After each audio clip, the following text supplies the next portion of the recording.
Hello and a big welcome to the Sirdar Blossom and Buds Crochet Along. My name is Lindsey from Lottie and Albert, and I'm here to tell you a little bit more about our Crochet Along and how you can join in.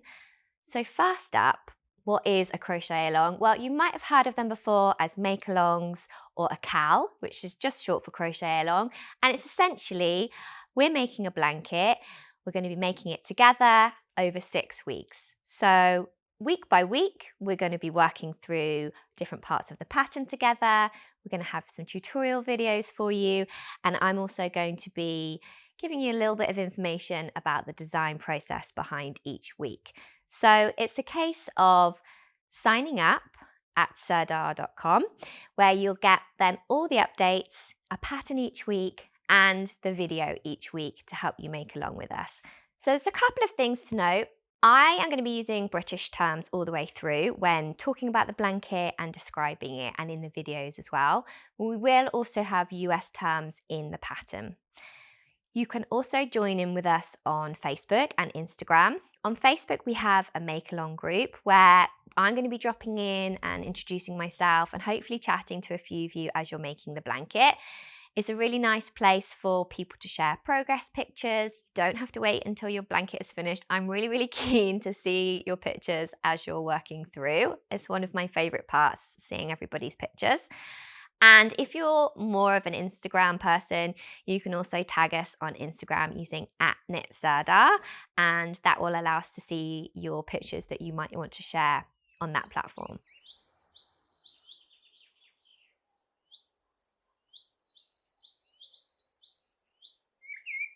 This is the blanket we're going to be making, the Blossom and Buds blanket, and I'm going to talk to you a little bit more about my design inspiration and how we came up with the design for Sirdar for this blanket. But I also wanted to introduce myself a little bit more thoroughly and tell you a bit about me, who I am, and what I like to create as a designer. So I actually don't have a really lengthy background in crochet. I did a lot of crafts growing up. My mum owned a fabric shop and was a patchwork teacher, which you may notice some patchwork references with our blanket later on. I tried loads of crafts. I was really big into sewing. I dabbled a little bit in knitting, but I actually really got into crochet when my youngest was born. And I really struggled to find that creative time to get out a whole sewing machine or to bring out scissors and pins. And actually, a few of my friends decided to get together one evening and we decided to teach ourselves to crochet using YouTube. And I really enjoyed it. But actually, one of the things that I loved most about crochet was how easy it was to just sort of shove down the side of the sofa, pick up, do a few rows. It was something that was really easy for me to do around my kids. So I'm not sure if that's anybody else's experience, but I'm really trying not to use any puns, like that's how I got hooked. But that is really what got me hooked. The ability to sort of have that little bit of creative time, pick it up really easily and pop it down the side. Also, I imagine lots of you are knitters as well.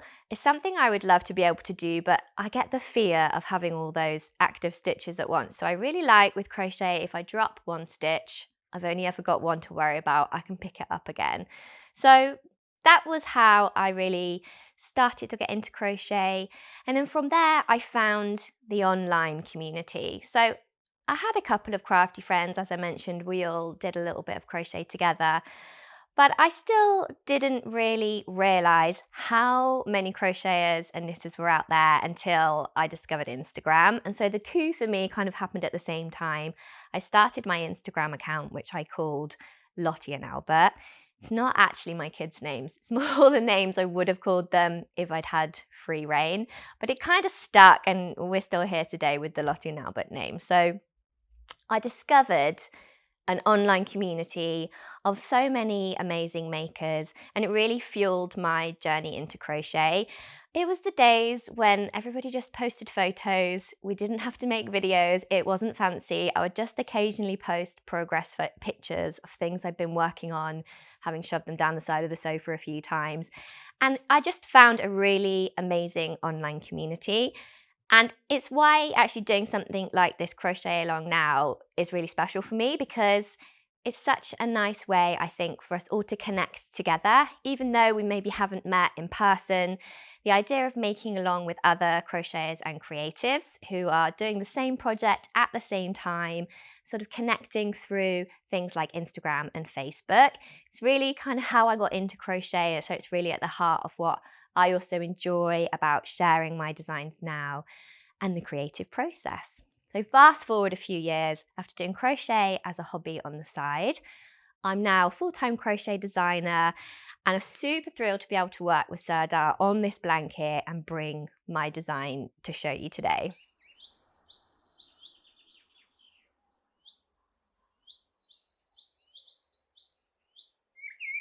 So here we are with our blanket. This is my finished one, and you too will soon have one, hopefully looking very similar to this.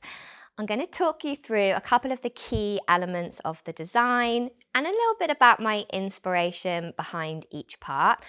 As a designer, I really love using lots of different colours. Not necessarily all super bright. I do love a neutral project every now and again too, but I'm a little bit of, I'm trying to find the right words to describe it. If I'm faced with a piece of crochet that is the same colour and the same stitch back and forth in rows, I get it. It's meditative for the first few rows, but honestly, I get a little bit bored. So almost by default, I've ended up as a designer that uses lots of different colours. I really love a textured stitch, so something that's going to add a little bit of profile and interest to a project. And I really was keen to bring in some of those key techniques that I love to use myself to a blanket. One of the lovely things about a blanket is that we can build it out bit by bit, and doing it over 6 weeks lends itself really nicely to that. So we don't have to start off with a super long chain and sort of feel overwhelmed by a big blanket. For this design, I've chosen a log cabin design. I mentioned earlier that my mum ran a sewing shop for many years, and actually patchwork was one of the crafts that I came to first before crochet.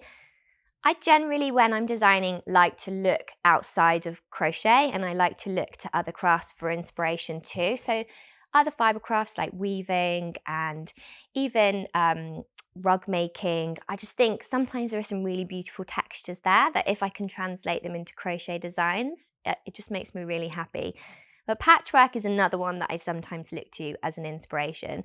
So when Sirdar asked me to create a blanket that grew out as we were working through the weeks, we didn't want to do something that was just made of squares, which you then have to spend a long time joining together at the end.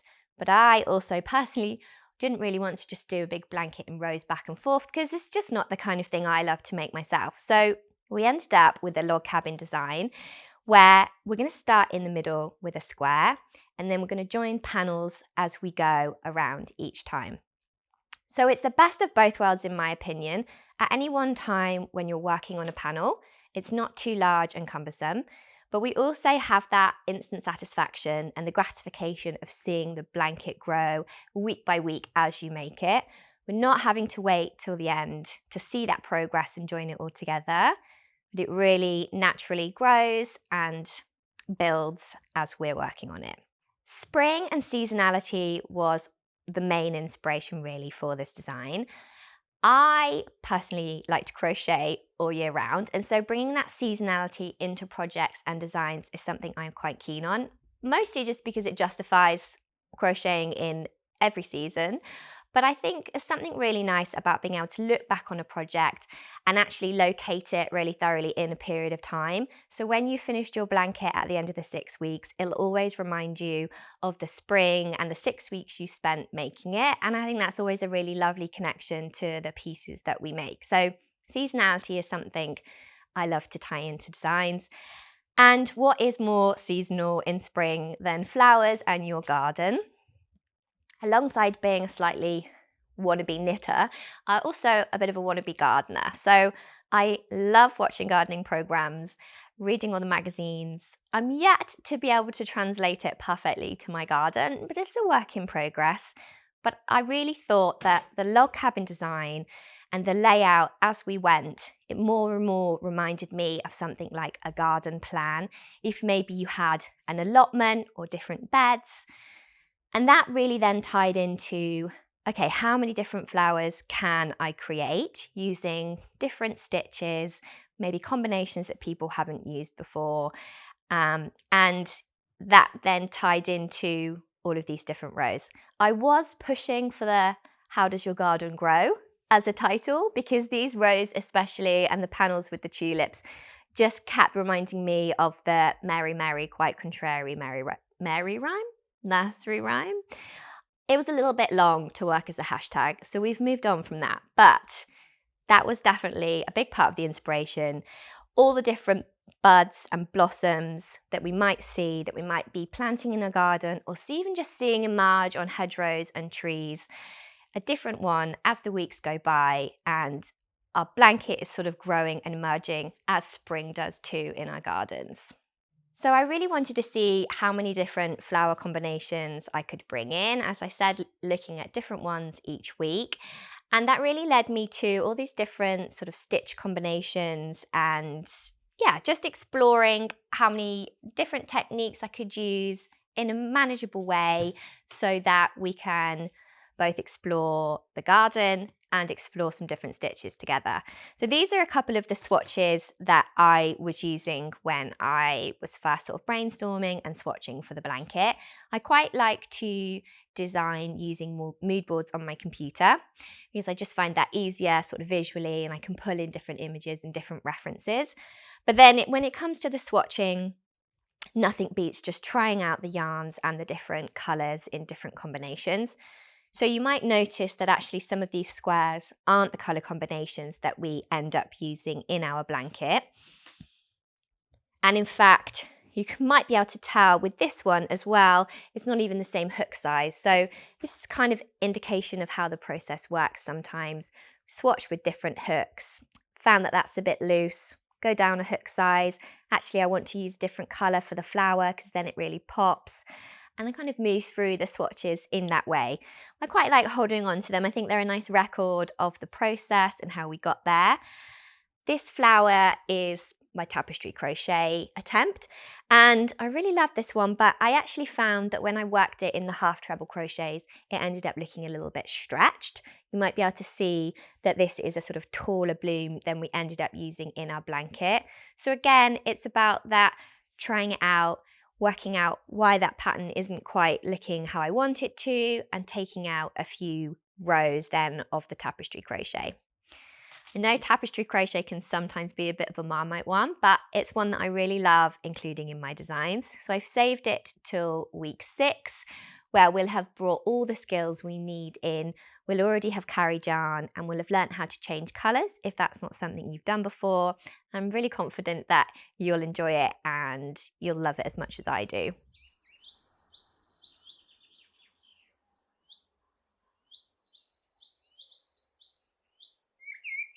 So how are we going to get ready to join in with the Crochet Along? Well, you want to get your hands on our yarn pack. So there are 15 balls of yarn that we're using, and they come in 8 different shades. So the shades that I've chosen to use in the blanket, I'm going to talk you through them. First up, we have a really soft pink. I really love this oyster pink. It's quite, I would say, like a heritage colour.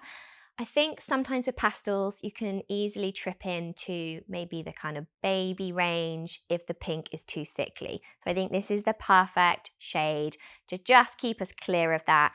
We're a heritage pink in a really soft tone. We of course have a cream, and this is the kind of base note to all of our colours, particularly in some of the busier panels where we've got all of the colours going on. Having the cream interspersed in between them really grounds the whole thing, and I think just gives it, again, that more mature and grown up feel. So it's a simple colour, it's a cream, but it actually, from a design point of view, it serves a really important role. We also have a couple of different shades of yellow. So we have this one, which is our lemon yellow, and we also have a slightly brighter primrose. This fresh tone was actually a late addition to the blanket, and I think you'll agree it just really helps lift it, and it just, again, gives it an interesting range. You may think they're quite close, but actually the sort of buttery warmth of this one and then the slightly zingier feel of this one, I think interplay really nicely at different points throughout the blanket. Then, if you have done any of my previous patterns or you've worked with me on previous projects, you may know I have a little bit of a soft spot for mustard. This shade is called Golden, and it's just the perfect hue. I was working initially when I was choosing the colours from an online selection, and I really wanted to include a mustard. I wasn't really sure which shade to go from because the Hayfield bonus has got such a range.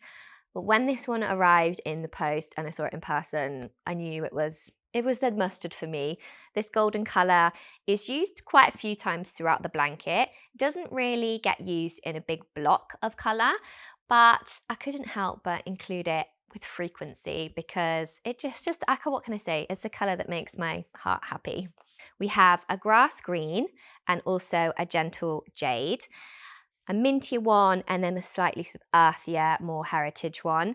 And again, they serve slightly different purposes for me. The grass green has a more grounding quality, whereas the mintier, gentle jade colour is again just that slightly fresher and more uplifting spring tone. This is almost like our gentle patch of lawn in our garden. And we couldn't forget a little bit of a sky blue. So this is frost blue. As we're emerging from winter and the sort of frostier tones, we have this blue, slightly cooler base note until we walk through to our sort of warmer buttery tones at the end of the blanket. So the frost blue is, one of the first yarns we use actually. And again, it's quite a fresh tone. So it really helps just bring in that pastel spring palette, bringing it all together. So that's a little bit of a walkthrough of the colours. As I said, there are 15 balls in total and 8 different shades, and they'll all come together for you in a pack with the amounts that you need for making our blanket. The palette says spring beautifully. So you can pick up a yarn pack wherever you would normally buy your Sirdar yarn. You'll also need a 4mm hook, a few stitch markers and a pair of scissors on hand. You'll also want a darning needle just to weave in your ends, ideally as we go along, but if you're anything like me, inevitably at the end.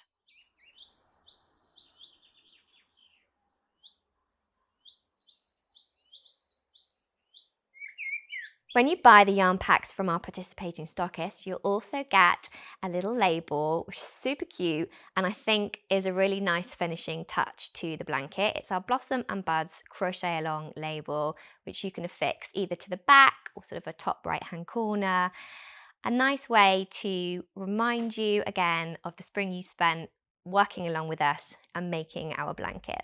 So as a reminder, the best way to join us is if you head to sirdar.com now. We're only a week away from starting. You still have time to get everything, but if you sign up, it will guarantee that you're going to get the pattern each week and also the video each week. I'm going to be working through the video with you. If you are a beginner, please don't worry. This is definitely something that I think that you can tackle, particularly because as we start in the center of our blanket, we're going to start with a really nice simple stitch, and then we're gradually increasing other skills and stitches and techniques that we can work through together. So make sure you sign up, and that will also give you access to the videos anytime you want to come back to them. We're obviously releasing them week by week over 6 weeks. But if you don't finish in that time, we all know that it sometimes happens. Other things get in the way. You may start other things and then want to come back to it. The videos will be there. You can access them anytime you want. So if you want to join in with us, make sure you've got your yarn and that you've signed up at sirdar.com. And then I can't wait to see you in a week when we get started and to work through the blanket with you.